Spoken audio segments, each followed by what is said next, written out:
একটা প্র্যাকটিস থেকে এসে বসা, তুমি তো দেখতেই পাচ্ছ একদমই স্পেসটা নেই, একদম একজন ঢুকলে একজনকে ফাঁকে দাঁড়িয়ে।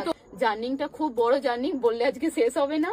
আর তোমার তো একটা নতুন পেজও খুলেছো। হ্যাঁ, তো আমি তো মেনশন করেই দেবো, তোমরা মাসিকে ফলো করে দিও, কারণ মাসি সমস্তটা মাসির লাইফস্টাইল ব্লগস, মানে মাসি কিভাবে কি মানে খেলাধুলা করছে বা কিভাবে মানে পুরো জার্নিটাই মাসি শেয়ার করছে ওই পেজটাতে। তো একদম পেজটা ফলো করে দাও, একদম মেনশন করাই আছে।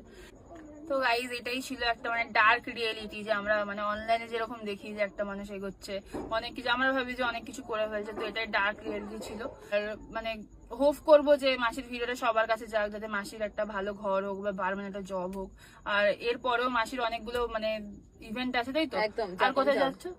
জাপান যাবে মাসি, বা অলিম্পিকেও যাবে, দেশকে রিপ্রেজেন্ট করবে। তো মাসিকে অল দ্য বেস্ট জানি, আর মাসির পেজটা কিন্তু ফলো করে দিও। আর ভিডিওটা ভালো লাগলে লাইক কমেন্ট শেয়ার করো। আরেকটা কথা যেটা বলবো, যদি এই ভিডিওটায় ভালো ভিউজ যায়, ভালো শেয়ার হয়, তো এই ভিডিওটা থেকে পার্টিকুলারলি যে আর্নিংটা আছে সেটা কিন্তু আমি মাসিকেই দেবো। তো তোমরা এই ভিডিওটা কিন্তু শেয়ার করে দিও, যাতে সবাই জানতে পারে যে মাসি এরকম একটা জায়গাতে এখনো রয়েছে।